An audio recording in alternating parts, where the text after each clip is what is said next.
যে ভাতটায় দেখো একটু জল দিয়েছিলাম, জল দিয়ে আমি দিয়ে দিলাম, একটু তেল দিয়ে দিলাম,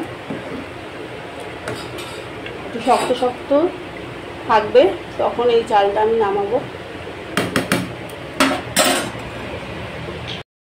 ওই আলুই আমি এইভাবে ভেজে নেবো। আজকে করব সানডে স্পেশাল চিকেন কারি।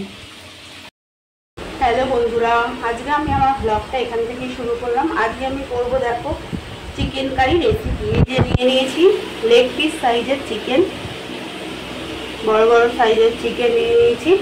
ভালো করে ধুয়ে আমি দই মাখিয়ে রেখেছি, টক দই মাখিয়ে রেখেছি। যেহেতু এখন ভীষণ গরম, টক দই দিয়ে কোনো রেসিপি করলে অসুস্থতার কোনো ভয় থাকে না, তার জন্য টক দই দিয়ে আমি করবো। এটা আমি মাখিয়ে রেখেছি। কড়াতে আলুগুলো ভেজে নেবো লাল করে। আলুগুলো এই যে সেদ্ধ করে জল ফেলে দিয়েছি।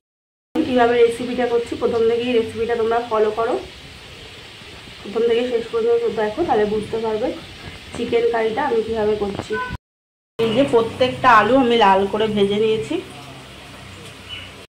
দেখো পেঁয়াজটা আমি দিয়ে দিলাম, পেঁয়াজটা দিয়ে এবার দিয়ে দেবো মশলাটা দিয়ে দেবো। মশলাটা দিয়ে দিয়েছি, দেখো মশলাটা দিয়ে আমি এবার দিয়ে দেবো চিকেনগুলো। এই যে মাংসটা এবার দিয়ে দিয়েছি, দই মাখানো চিকেনটা মশলার সাথে ভালো করে মিশিয়ে দেবো। মশলার সাথে মিশিয়ে দেওয়ার পরে আমি লঙ্কার গুঁড়ো যা যা দেওয়ার দিয়ে দেবো, লবণ হলুদ সব দিয়ে দেবো একে একে। এটা যেহেতু আমি কারি করবো, মানে বেশি একদম ঝোল হবে না, এটা মাখা মাখাই থাকবে, তার জন্য মশলাগুলো এখনই দিয়ে দিতে হবে। এই যে লঙ্কার গুঁড়ো আর কাশ্মীরি লঙ্কার গুঁড়ো দিয়ে দিলাম। দেখো ভালো করে এবার মিশিয়ে নেবো মশলার সাথে।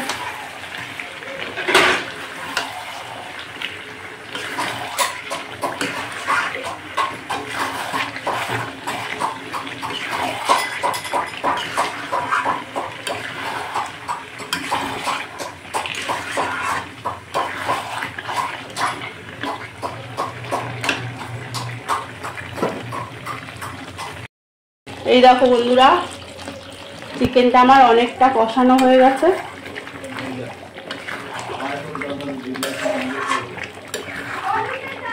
ভালো করে খুব ভালো করে কষাতে হবে। আরো কিছুক্ষণ কষিয়ে আমি আলুটা দেবো। এবার আমি দিয়ে দেবো এর মধ্যে একটু যে ঘি।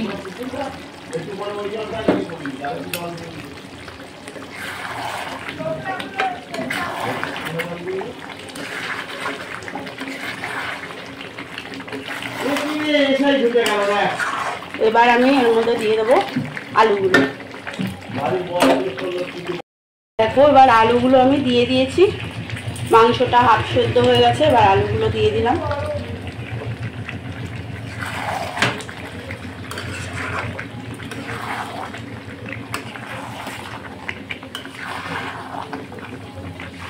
আর নামানোর আগে তো আমি গরম মশলা দেবই।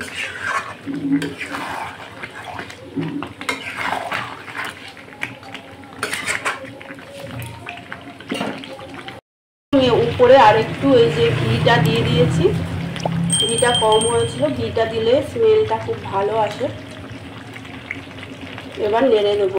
এবার দিয়ে দেবো আমি জল, পরিমাণ মতো জল দেবো, বেশি জল দেবো না। জলটা দিয়ে দিয়েছি।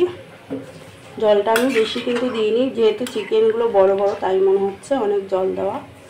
পরিমাণ মতো দিয়েছি আলুগুলো একটু সেদ্ধ হওয়ার জন্য।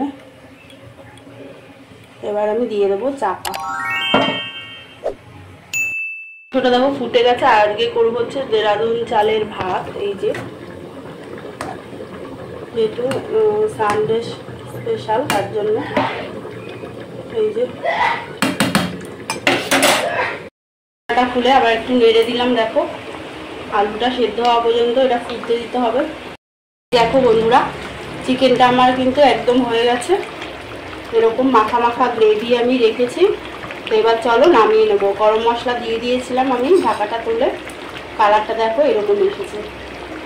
তো এই চিকেন কারি রেসিপিটা তোমাদের কেমন লাগলো অবশ্যই কিন্তু কমেন্টে জানাবে। আর প্রথম থেকে অবশ্যই শেষ পর্যন্ত ভিডিওটা দেখবে, তাহলে বুঝতে পারবে কিভাবে আমি করলাম টক দই দিয়ে এই চিকেন কারিটা, সানডে স্পেশাল। চলো, আর আমার চ্যানেলটা কিন্তু সাবস্ক্রাইব করতে ভুলো না, অবশ্যই সাবস্ক্রাইব করে দেবে, আর একটা লাইক করে দেবে। এটা করতে কিন্তু কোনো পয়সা লাগে না, আর একটা লাইক একটা সাবস্ক্রাইব করলে ভিডিও দেওয়ার উদ্দেশ্য আমার আরও বেড়ে যাবে। চলো তাহলে আজকের মতন ভিডিও এই পর্যন্তই, আবার আসছি নেক্সট ভিডিও নিয়ে।